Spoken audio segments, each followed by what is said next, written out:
Good morning, everybody. I'm glad that everybody can find a computer somewhere in their house and log in. We had a few hiccups with the sound this morning, but we'll see if the bandwidth holds up, and hopefully it will.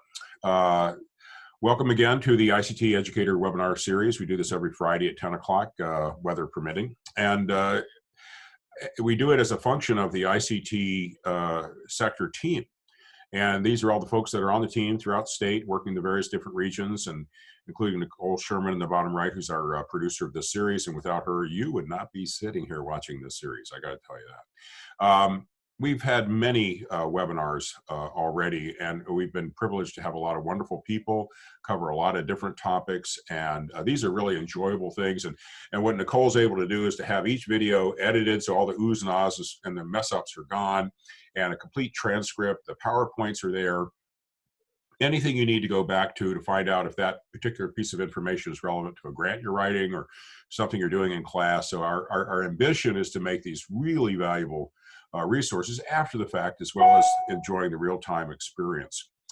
So coming up in the near future, we're looking at next week, the virtual labs thing. We have this NetLab technology for IT labs. Well, it also apparently can work for Microsoft Office, QuickBooks, and some others. So we'll be talking about how that conversion can happen for those of you who are looking to offer labs in those other disciplines in this remote environment. And after that, the week after that, we're going to be having the folks from Nepris come and talk to us about their business engagement platform. They've actually been doing it for years, but now it's a lot more relevant to us. So we just want to see how they do it. We'll have a few people who have used it talk about their experience with it. So those are coming up. But today, very exciting day for me. I love digital media. I feel like we don't give it enough attention considering how many students we have that are taking digital media. But Paul Flaherty is joining us from the creative group, and he'll be telling us about the marketplace and what's going on, and where the opportunities are, where they've been trending, that sort of thing.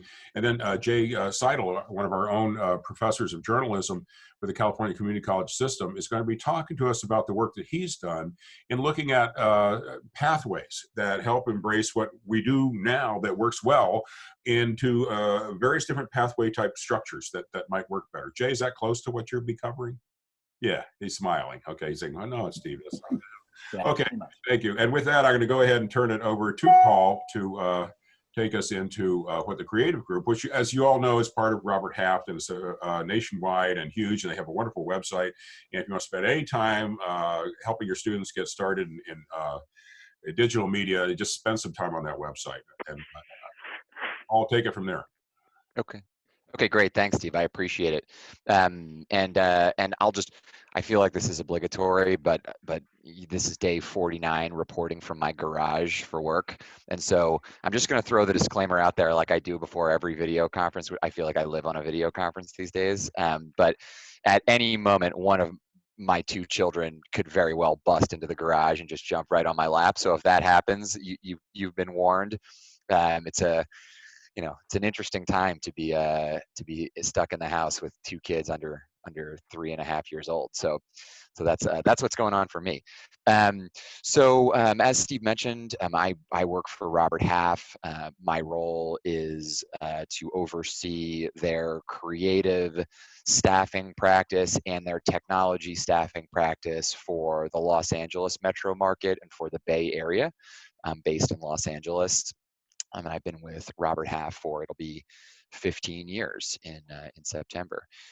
So I wanted to talk to you all a bit about some hiring trends within the creative industry. And, a lot of the data that I'm going to speak to is or was compiled before COVID came into the picture. And so I though still believe the vast majority of what I'm discussing remains relevant today. And I'll also do my best to find opportunities to weave in some of the experiential data from how things have changed for my teams over the course of the past 7 weeks. So I thought I would start off by just giving an overview for the current hiring landscape for creative, where we are seeing our clients hire, and what are the top areas for hiring. The number one is web and mobile development, which will be a recurring theme over the course of my discussion, and the integration of technology and creative and continuing merging of those two spaces. Number two is user experience. Number three, user interface and interaction design, followed by creative development, web production, visual design, user research, the kind of broader digital marketing category, which I'll discuss, marketing strategy, and then rounding out the top 10 is information architecture, marketing technology, and social media. So in addition to these roles, we're seeing demand for the following skills kind of within that kind of overarching set of functional roles. And I'd say the number one would be digital strategy, which is companies that are searching for talent with experience developing business plans to reach a broader audience by leveraging data insights and tech tools. And so I think that's a very relevant point to make in terms of the demand that we're continuing to see, even in light of all the companies on hiring freeze, and and some of the substantial reductions in force that we've seen after COVID. There's still been an emphasis placed by our clients on digital strategy. We've had clients continue to come to us talking about how they can realign their digital strategy, and not that this wasn't a primary focal point before COVID, but there's never been more of an emphasis placed on how do we structure our digital strategy such that we can not only reach a broader audience but retain and engage the audience that we have, as trying to keep people on the site as long as we possibly can if it's in the e-commerce space, by leveraging data insights and different tech tools. And so that is one of the most common recurring requests for talent that we're continuing to receive. It's around this kind of digital strategy blended with consumer engagement, consumer retention, which I think makes sense. We're also seeing still demand in content creation and content marketing. So creative teams continuing to need professionals talented in the development and deployment of unique and interesting content. As it relates to content creation, I'll also speak to another area of demand that we've seen that aligns with some of the wide scale changes in the education space, with so many schools shutting down for the year, and then with there being some doubt on how the semester will go in the fall. We've seen a tremendous increase in demand for people to come in and do instructional design, or basically taking all of this curriculum that was meant to be taught in person and porting that over to a highly functional, interactive, user-friendly website. So people that can create that web content, and and more specifically folks that have experience with instructional design, that can help these institutions to minimize the impact to the student body, and and all of these people that are now learning remotely. That's a major challenge that our clients are facing, and that we're doing our best to help them with. I think technology, as I mentioned, there's such an influence on technology within the creative space, and I think it's good to consider some of the transformative technologies that we're seeing kind of change and revolutionize the creative industry today. And essentially consider how technology is impacting the industry as a whole. The creative group has identified 5 transformative technologies that we believe will bring significant change to organizations in terms of how people work, both now and over the next several years. One of those that's certainly been trending for a while is cloud services and the need to deploy technologies that can be utilized from anywhere and everywhere, which also extends into another transformative technology that we're seeing, which is immersive technology or extended reality. And so when you think about kind of the future of work and how the landscape will change, companies need to be able to develop tools for their user population that can be accessed from anywhere and can create, as close to a similar, or hopefully as close to ideal experience as what the company would have offered in the past when people were working in these office spaces. And in that reality, we believe that wearables will become more and more important, and AR and VR technology as well. We also highlight the Internet of Things, which is in line with the wearables comment that I just made. Business process automation, which is just about how do we get somewhat more thoughtful on getting the most efficiency and productivity out of our people. How can we automate out the kind of the repetitive tasks, maybe more menial tasks within our world, such that we can have our creative people really focus on their true core skill set of creativity and innovation. And then and I think that goes hand in hand with artificial intelligence and machine learning, which is certainly omnipresent within the technology world, and we're seeing that blend over into creative as well. So much technology change driving new creative careers. I mean, the truth is that technology's been driving growth and new careers in the creative field for years, but we believe it'll continue to do so.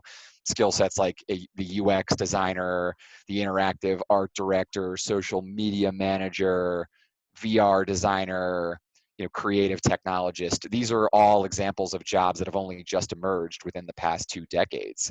And some of those roles are really, really new. But beyond that, we're seeing some of the creative jobs of the future taking shape now, as like in the case of something like an avatar designer or a voice design specialist. And it's likely that some of you have these titles today or work with people that do, or perhaps you're trying to hire for positions like that. Whatever the particular situation, what we hear from our clients and our candidates is staying relevant is a challenge in a field where technology change is constant and rapid. And so it not only requires keeping pace with emerging technology tools, but also trying to get ahead of the curve. So we can take a look at a few technologies that creative professionals should monitor very closely as the landscape continues to change. And think about how will transformative technologies change the way creatives are hired, both now and in the future. So we are already starting to see companies use AI to help screen and sort through resumes, which is a really interesting topic. There are also companies that are using VR to give candidates a glimpse into what it would look like to work for their organization and be part of their organization. In the future, I think we can expect to see AI and other technologies continue to streamline recruiting processes. We don't think that's going to be kind of the final end all be all for the hiring process, because we know there'll always still be that kind of personal interaction of understanding fit and making sure that you're bringing the right kind of cultural components into your organization, and that requires conversations that the technology isn't quite there yet, but certainly kind of continued changes. Two very relevant relevant trends, I would say, in just kind of the future of work. One would be using artificial intelligence for retention, for the retention of your staff. And another I've already mentioned, but I'll get into in a little bit more detail, is the immersive workplaces, which is virtual teams and offices and always on connections. So we believe the future of professional development may include AI-powered adaptive learning programs that modify training courses on the fly to suit different learning styles, and that AI could also be used to analyze which modules have the highest and lowest levels of engagement, and test different variations, so that training and professional development is no longer this kind of one size fits all for companies. And it can help them to measure the ROI from training based on outcomes such as productivity, profitability, and turnover. We also see AI being used to help people work smarter and become more engaged in their jobs. There's a company called Humanize, for example, that's developed smart badges that use sensors, AI software, and data analytics to track employee, interactions in the offices.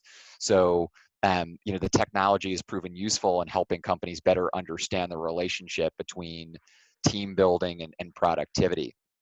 From an immersive workplace perspective, it's companies looking at apps and devices along with other technologies that support mobile and remote working. And that's giving rise to virtual teams, virtual offices, as workers can be connected to company data and systems around the clock and from any time zone. So, that's impacting new office designs, the amount of space that a company needs to take. And we feel creative professionals need to learn how to work with those new and still evolving technologies and manage the always on connection between people and processes and data, and things that help the business to operate today. But I think about just like when we finally do go back to work, thinking about, the office space that we needed before comparative to what we need moving forward. This for me, is my first time working fully remotely, and for me, some people I know on my team are absolutely loving it. Some people, can't wait to get back into the office. It's really a mixed bag, but I think that forever changed will be kind of the notion of, what does a company need from an office space perspective? How effective, how efficient can they be in a remote work capacity, and how does that change the landscape moving forward? So, which is a good segue into the question of how do you prepare for the future of work. And I would say adaptability and continuous learning are absolutely essential. So one key takeaway is that technological change presents an opportunity for every worker to build new skills and gain an understanding of emerging technologies. So in many ways, technology disruptions are creating a level playing field for professionals and businesses, because no one has the skills for the future of work, because some of these technologies are changing so rapidly. So companies are going to be looking for people who are eager to learn and experiment with these new technologies. So you and your teams can take advantage of technology's disruption by learning about just arriving innovations and getting appropriate training so that you can make the most of those technologies. But from my perspective, and an important thing to keep in mind is it's an ongoing process. And in the future workplace, and even in the workplace of today, being adaptable and open to continuous learning and technology is essential to helping you keep pace with change. Like when we first logged onto the call this morning and started talking, we were discussing a platform change that just occurred last week with Robert Half. And so, the organization had been using Skype for Business for, video conferencing, for internal video calls, for chat, you know, for almost everything that we did over a video platform, whereas we made the transition to Teams, and that was a full-scale cutover for a massive enterprise organization that happened like in the midst of all the rest of this change that we had going on. And and quite frankly, though, it's this whole new technology platform that everyone needs to learn and wrap their heads around, in order to be effective and function internally. It's been a change that everyone has embraced, and there's so many new things that we can do with that technology to enhance and promote real-time communication, which for me is so incredibly important in this experience that we're having right now comparative to previous downturns that I experienced with the company, because things are changing seemingly day to day, week to week. Like, people ask me so often, how's the market, how is hiring feeling, does it feel like we're at the bottom, are we near the bottom, are we past the bottom? These are questions that I get asked every single day. The answers seemingly change so rapidly, but one thing I know is that these trends, they emerge so quickly with our teams, that it's really important for my teams in Los Angeles to be communicating with my teams in the Bay, because there's a lot of similar trends between the two markets, and we're using Teams now to do so much integrated communication and share so much content. It's not just messaging, but also using the tool to integrate some of the work that clients are doing in one area, that we can share with our teams internally. So we know what might be relevant and helping a client to stay afloat in the Los Angeles market that we might want to share with our clients in San Francisco. I think that certainly virtually all of the creative professionals that we're working with, share that they're really eager to learn about these new technologies and embrace digital media and digital technology. We did a survey that said that 88% of creative professionals expect that it'll be challenging to keep their skills up to date, but they all are incredibly open to it. 93% of managers in the creative industry believe that their staff is really eager to learn about new technologies. And 94% said they expect their teams to be able to quickly adapt to these new technologies. Clearly, Robert Half felt the exact same way, or they wouldn't have rolled out a completely new, internal communication and collaboration platform, during a pandemic. But to me, it shows that these new technologies are coming, and the creative field is eager to embrace them. Which I think bodes well for people's preparedness to do these jobs moving forward. But I know that Jay is going to talk a bit about upskilling. I wanted to briefly just touch on 5 strategies for teaching skills of the future. There are several strategies that you can use. They're not all high tech, but the top 5 strategies that we're seeing employers use are in-person trainings, seminars, and classes. Obviously, the in-person components a little bit more challenging now. But getting your team whatever training, seminars, and classes you can on these new and emerging technologies, such that they feel more prepared when the technologies are actually presented to them in a professional capacity. Of course, there's still online courses that are heavily promoted within within our clients' environments.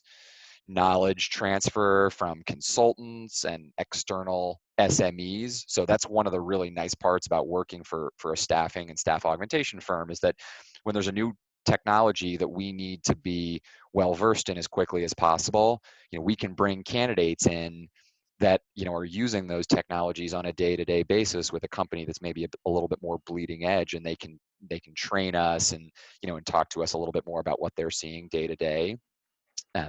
Of course, there's still companies reimbursing for professional certification costs, and of course, setting up whatever internal mentoring you can, such that you can transfer skills internally within your organization, and make sure you're taking advantage of all of the skills and assets that your internal team brings to the table today.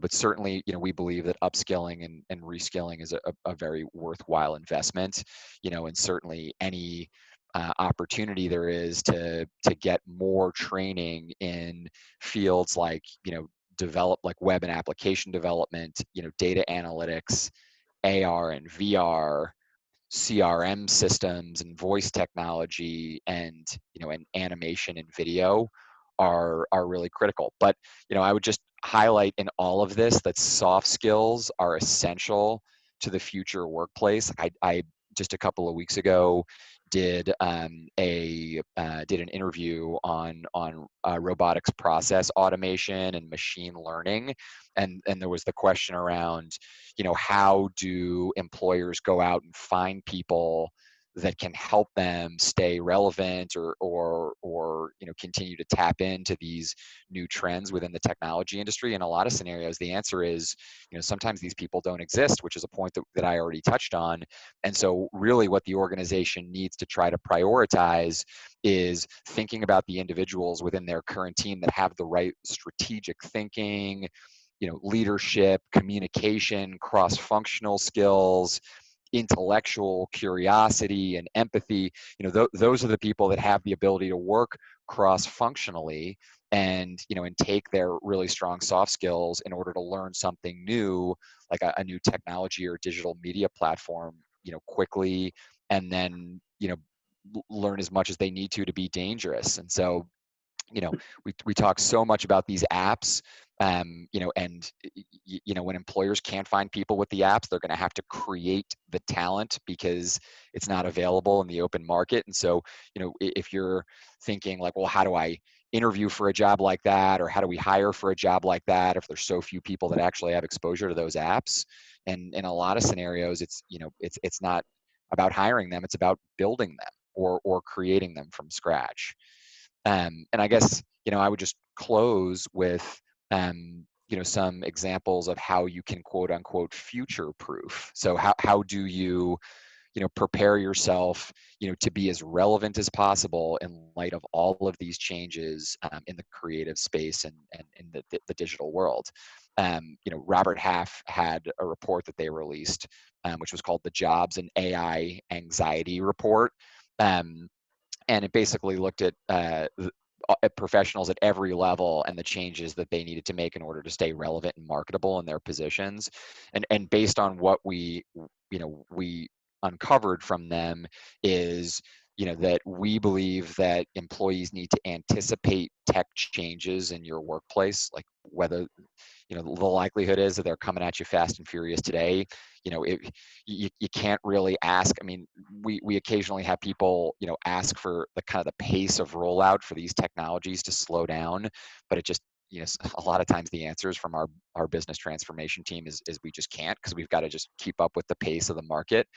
We got to if you can put career development on the front burner and make sure that it's not always about just kind of the blocking and tackling of day-to-day work, but making sure the professional development and career development continues to have a primary place in how an employee invests their time. We already mentioned the soft skills. Elevating your soft skills, especially your emotional intelligence, is critical. Nurturing your inner leader, and really working on your leadership skills. And then the last thing I would say is just be flexible and be bold. And embrace this change. Don't fight it. It's coming. But people are open-minded to it, and and I think that there's a huge opportunity for the creative space to continue to grow, and for professionals within that space to grow. Based on all this change, it really represents a massive opportunity for the industry and the professionals. Wow, Paul, I mean, you sure succeeded in scaring the crap out of me. Uh, It's exciting. It is. I mean, that's one thing we all learn. I jotted down experimental mindset, because certainly if anything's defined my ability to stay fresh as I get older, is that experimental mindset and to keep trying new things. But I was curious, is there a list of the apps that are in demand? Because a lot of what we do is piecemeal type training in the community college system. And there might be a course on this app or that app or whatever, and somebody might decide, hey, I need to take that. Where is it? And they go, oh, wow, the community college has it. But and we'd be happy to provide training in a lot of these apps if we just knew what the hot list is. Is there anything like that out there that you could point us to? Sure. So I'll grab some of the data points from our jobs and AI anxiety study, Steve, and I'll send that over to you in conjunction with our deck. it was a bit more neutral in terms, like, it didn't focus on one particular vendor or product within the application space, although kind of the overarching product suite was, in the realm of AR and VR, certainly collaboration tools, collaboration portals. I touched on CRM, which I think is important. There's a variety of different machine learning tools and artificial intelligence tools that are out there on the market. I mean, the part of the challenge with that is, like, maybe I would tell the people on the phone to focus, like, really heavily on this one AI platform, and then a week later something else would come out that would be, talked about as, like, kind of the next big thing. I mean, I mentioned what we're doing with Teams. I think, having a really good, working knowledge of a platform like Teams, to me, the more ubiquitous the platform, like the more, adoption the platform has today, the more comfortable, I would feel investing a lot of time in learning it. And so, but I'll send you over all the data that we have, Steve, and hopefully we can point the attendees in the right direction as it relates to particular technologies that they might want to do a deep dive into. That'd be a terrific advantage. I was also taken by the fact that, the creative side of things, very often we think of creativity and whether it's graphic arts or whatever, kind of like the blank piece of paper and the mind, and you've spent so much time talking about the apps that allow us to communicate this to other people and share it on the web and everything else, and the technological sophistication that a creative person who might actually be kind of old school art oriented has to have to survive in today's world. Can you just comment a little bit more on that? I mean, has life really changed? It absolutely has. It's, and it's so interesting though, on the same in the same discussion, I would tell you that from the technology side, there were tools, when you think about, front end web design and web development. I mean, I know, if we're talking about design for the purposes of the discussion that I just had, it's more web design than kind of traditional graphic design. But even on the technology side, we're seeing a lot of the tools that were previously used, predominantly by people that had computer science degrees that were coders, become much more user friendly for people that have degrees in design and art. Like, it's not as much about the code anymore as it is about, your ability to, use the app and still incorporate your design aesthetic into your ability to create functionality. So, in some ways, the creative tools are becoming a little bit more technical, and the technical tools are becoming a little bit more creative. Like, as the platforms advance, they're kind of racing to the middle a little bit.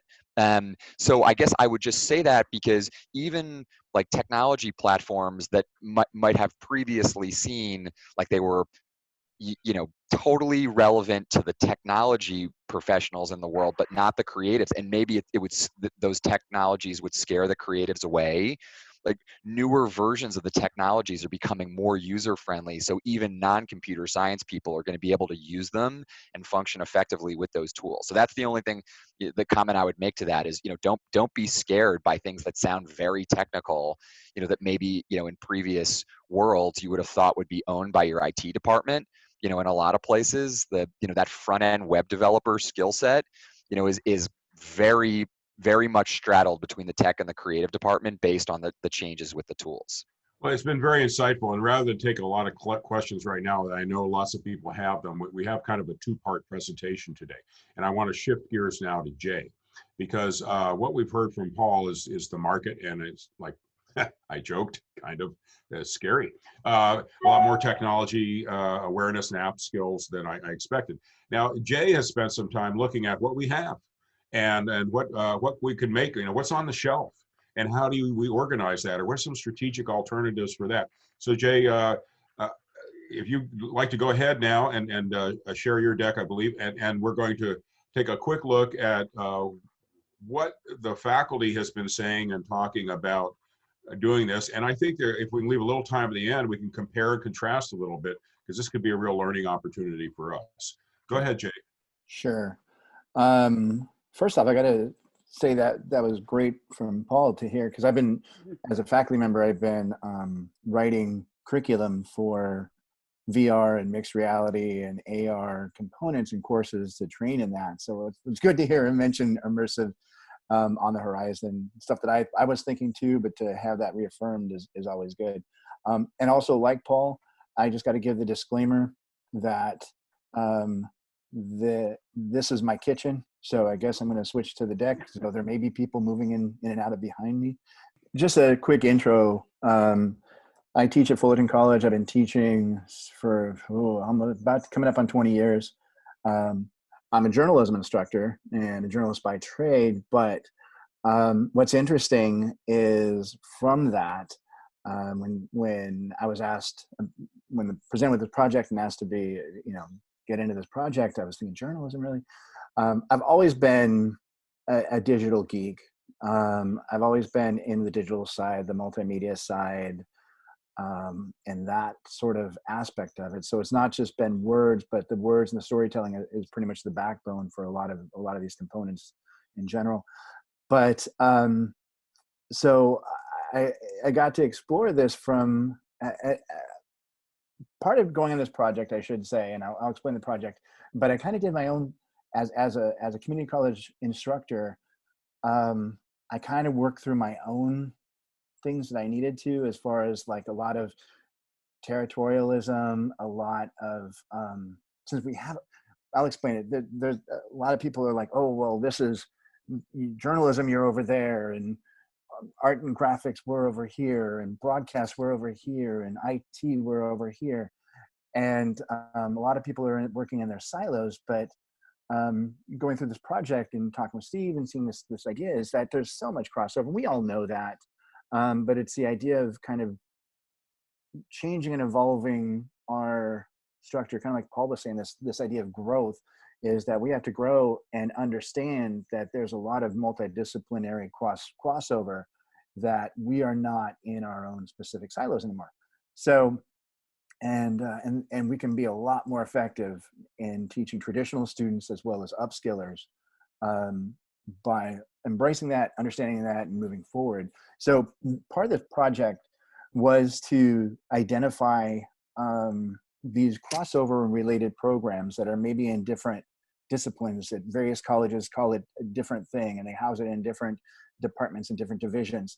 So, but yet they all have their related components, and with those related components that are needed in the digital media market, these skill sets, we need to look to create some kind of connected pathway or some kind of illustrated route that students and instructors and faculty, administrators and counselors can look at and say like, aha, here's what you can do to get these skills in order to make you, marketable or hireable in the media world.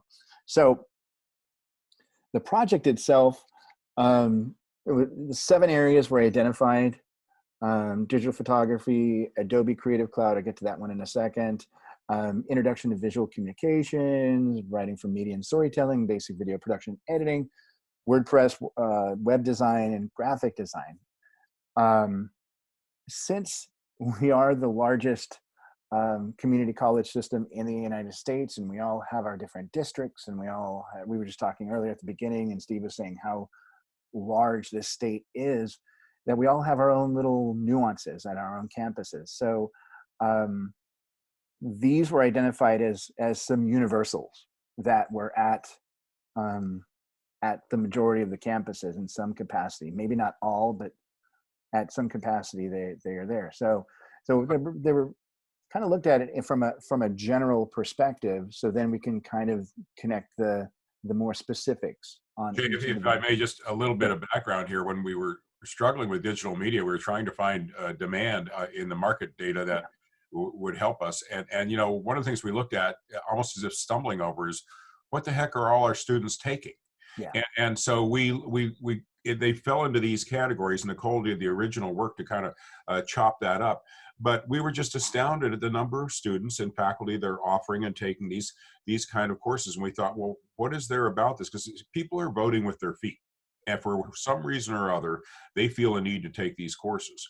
And so that was what first got our curiosity up, because this is the first time we've ever flipped the paradigm of looking at the labor market information, saying, where should we go? And we looked at what are people taking and why are they taking it? And I thought I'd provide that background because these were not just arbitrary selections. There's a Right. huge number of students taking each and every one of these. Right. And these are all related. These skill sets that are learned in these classes are relatable and of value to the market. So it was the idea of putting it all together. So the idea was looking at this, reaching out to faculty across the state at community colleges and kind of saying, can we do this? Or is this viable? Is this something that we could do? What do you think would be some course descriptors? What do you think would be some student learning outcomes from these courses that we could use to kind of, in a sense, connect all these courses into one united pathway. So the idea was I reached out to about 40 instructors. About 30 gave feedback of some capacity. Some were a little bit more invested, some were a little bit more passive. And we reached out to about 27 of the colleges. And that was kind of a arbitrary kind of like who's more involved, and maybe just identify things from Northern California, from the Central Coast, from the Central Valley, from the Southern, from San Diego. So we try to get a pretty good swath of input, and to see also what different campuses were doing. And I got to see, looking at the different colleges and looking at the different digital media programs, I got to see, how, like I said at the beginning, everybody's a little different, but yet it's all the same, or it's all similar.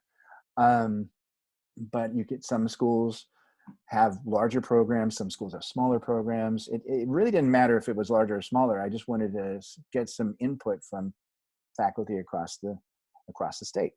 So what happened was we put out content. I put out general descriptors. I drafted up course descriptors that I kind of cobbled together from the various course descriptions from throughout the state, through curriculum throughout the state, for digital media classes, for digital photography, web design, and cobbled it together and then put it out to the faculty as kind of a focus group to say, what do you think? What are your strengths? What are your weaknesses? What works with this?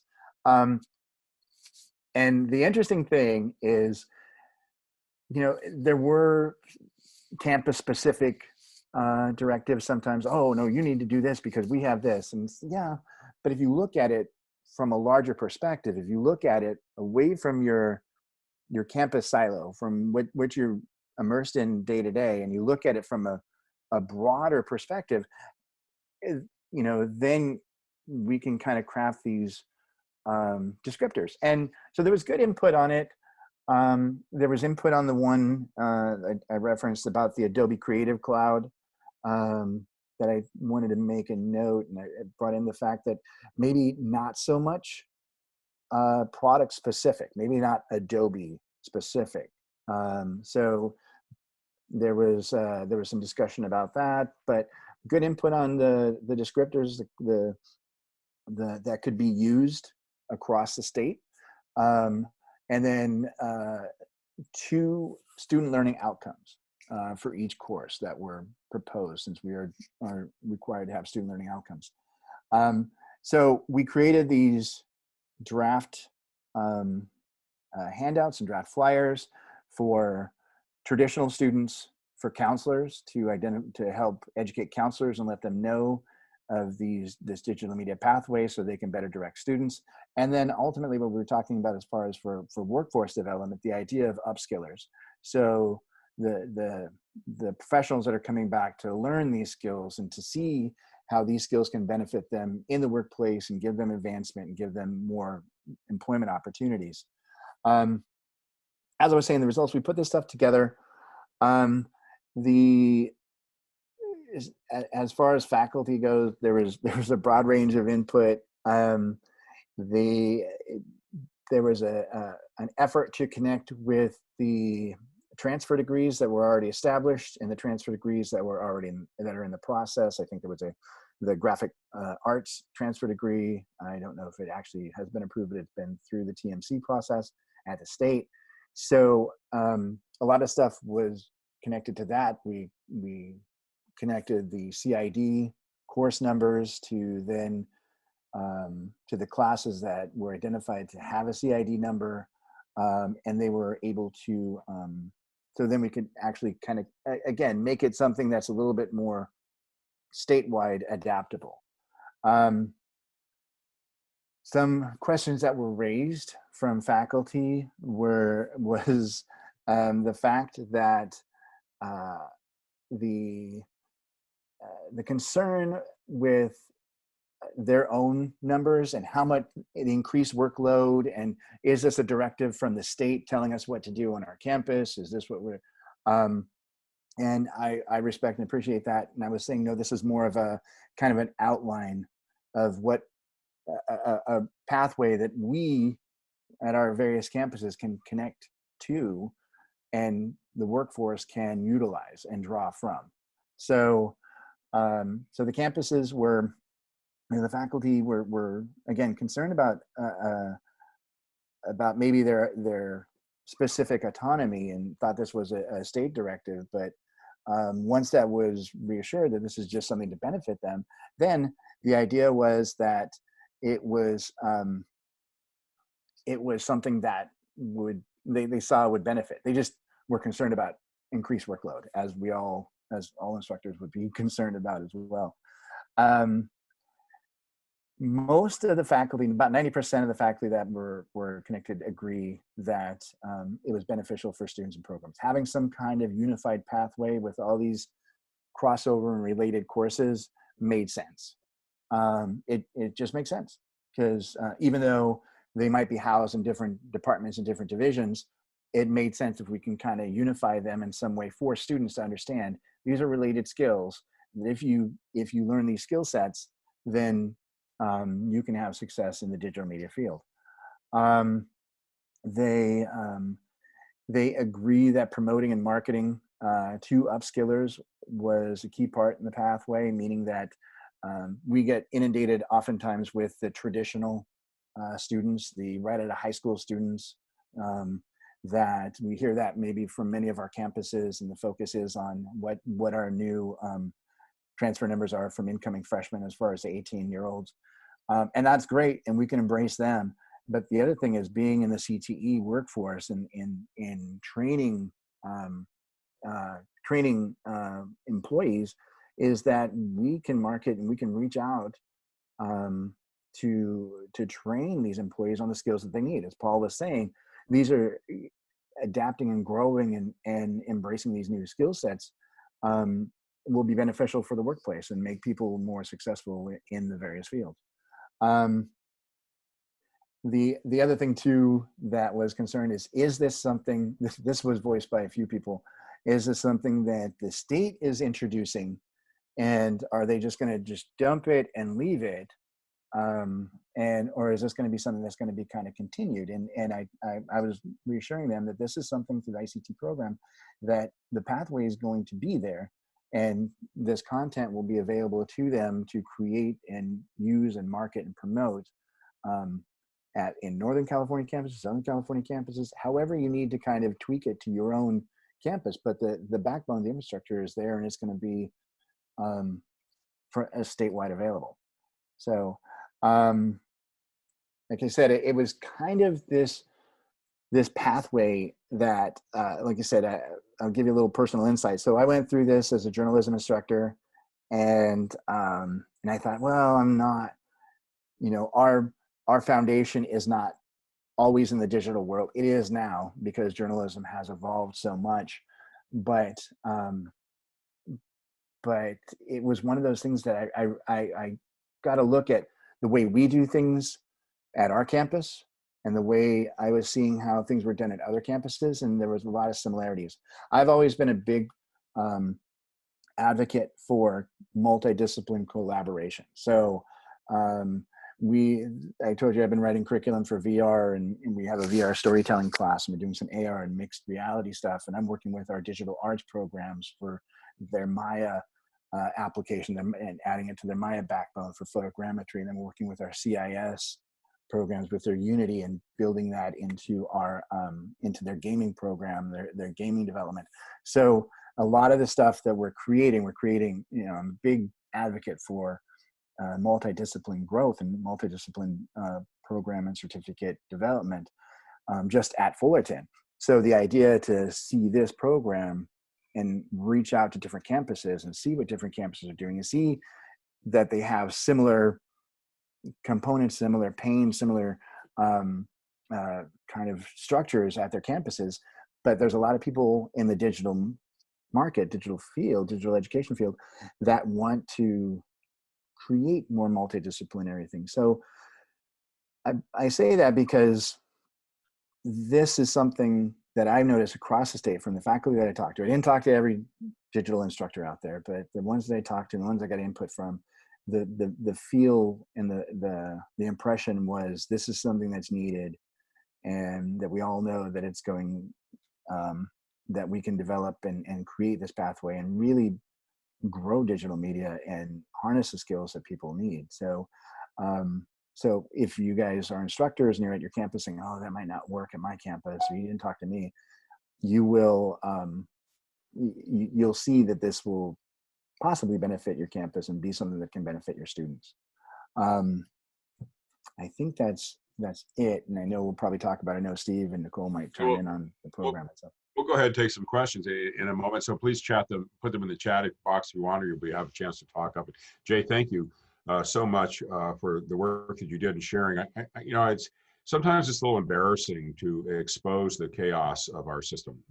There's good and bad in having a totally decentralized community college system.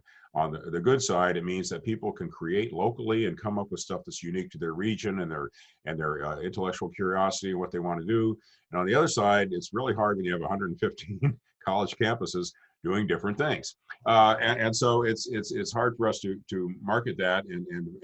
But what you've done, what you've tried to express to people here is the value of kind of a strategic, I think of it as journalism as the core of the tree, the trunk of the tree, and then the various branches of communication devices. And I think what Paul shared with us today is how I don't know, I don't want to carry the analogy too far, but the apps are fruit of that tree. I mean, there's a whole lot of different apps out there now that people need to know. And you almost wonder are the apps still rooted to the core narrative, Paul? I mean, is it important that people understand? I think I'm setting you up, but I mean, is it important that people understand what the message needs to be before they choose the app? And how does all that fit into an enterprise or an employer's approach to digital media? Yeah, I mean, it's an interesting question. I mean, I think that it's good to have the some sense of your message, some consistency therein. But like I mentioned, as in our foundational message as an organization hasn't changed through from when COVID started to where we are right now. But our messaging has changed in terms of like the direction that we're giving to people on a daily and weekly and hourly basis. So I think that to a degree, understanding your core message, like understand if you're thinking about it from the perspective of like a brand, for example, or from an organization. I mean, there's always, it's a significant advantage if you understand kind of the culture and the tone and the overarching theme of your message. But I do think that there's so much change that the apps themselves, that they're always going to be interchangeable as well. And you find a way to make the app work for you. And in my opinion, it's nothing static. It's all it's all subject to change kind of day by day. And certainly that is inclusive of the messaging as well. Okay. I appreciate that. I mean, I think we have a lot of different populations that take courses at the California community colleges. A lot of them are midlife upskillers who have different professions, and they come in, they take a little digital media or something like that. We have a lot of students who jump just into digital media type courses and don't take any of the other hybrid type skills that they probably should have to get a job. So we're always struggling with how to communicate, and the pathway concept is something that we try to help people understand, that it's not just this one thing you like, but maybe these other things that go with it to help you become more marketable. And curriculum has become a bit of a cafeteria type thing in the community college system. Take what you like, and we're trying to do the best we can to give students guidance, whether they're 50 years old or 20 years old. So that was some of the thinking behind that work that Jay did. And with your up-to-date market perspective right now, I mean, I'd be curious to know what some of the questions are out there. I totally am going to have to think about this myself. I'm kind of there's a lot going on. Anybody else want to share a thought or ask a question? 49 of you. It's a pretty good showing. So a lot of interest in this one, Paul and Jay. Thanks. And I just wanted to chime in there with what Steve was saying about journalism being the trunk. Like I said, I went on this while I was working on this project, I went on my own little personal journey while I was learning this project too. And I really I broke out, there was things that I thought I knew. Like I thought, oh yeah, digital media relates to journalism. And yeah, we do stuff through journalism and digital media. But through learning these different programs and looking at the different commonalities, I myself realized this is a broader topic. This is the broadly connected area. And so Steve kind of can attest to the fact that when I was reluctant at first joining the project, because I thought, oh, I don't know if journalism fits. Are you really? But I really see how this is all really connected in the digital world, and the storytelling, the content creation, the elements that kind of put together. So I guess I use that as a personal example. If I can see that as a instructor that's been teaching in my discipline for 15 plus almost 20 years now, that many of you that are out there and maybe just been working in your discipline specific area and maybe haven't ventured out from your own patio, basically, that you can see where a lot of these things can cross over and a lot of these things can be related, and the skill sets can be complementary to each other and greatly benefit the workforce, greatly benefit students that are just literature students that are just coming in. And so we can work on these united pathways. I'm probably dating myself by saying I think I remember Marshall McLuhan wrote Medium is the Message. And I'm thinking nowadays it would be updated to the app is the message, because maybe the apps are driving the reality. As it's flipped around a little bit there. We communicate what we can communicate based on what the app can do. As Paul was saying, though, you learn how to make the app work. So obviously it's a little tug of war there. It's great. Paul, I look forward to getting that any indication you give us of what are the most popular apps, and we'll share that with our community college system at large, probably in our newsletter or whatever. Because that creates kind of a hit list. Because one of the things we do is we do cherry pick and offer things that faculty has an interest or a skill, or we bring in somebody who knows how to do that. We can just go ahead and teach that. And then we're teaching everything online now. So that's a new capability that everybody has. In addition to that, I think it's worthwhile, and I hope the various faculty groups who are involved with all the different segments of digital media and journalism, things like that, well, look at the hybridization of these things, or the cross-disciplinary value of learning how to communicate. We have a lot of people midlife who are technologically obsolete and come to us to try to learn how to do something new. And I think helping them understand how their business message can be connected to digital media is something where we create a lot of value in the community, and I get people up to speed that way, in addition to helping people get jobs in digital media as a primary occupation. And we do both. It is 11 o'clock now. I'm going to look, Nicole, you see any outstanding questions we should address? Kevin is asking about the distribution mechanism for this information, pretty broadly, faculty, students, K-12, parents. So we have, go ahead. I was just going to say, I mean, recorded, edited, put online, chapterized, transcripted, presentation packages included, everything. And we'll have that link out and we'll send it to everybody who was on the call today, as well as putting it on our website. And probably we'll do an article about this in our newsletter. So we'll aim for maximum distribution. And of course, anybody here who's on the call wants to take this further. You want to take this dialogue further about what we're talking about digital media and the different apps, and you want to form some kind of ongoing committee or group or whatever. We're happy to host that. That's the role of ICT, digital media sector. And so we're here to help wherever we can integrate the thinkings and thoughts of people like Paul from the industry who understand what's happening right now.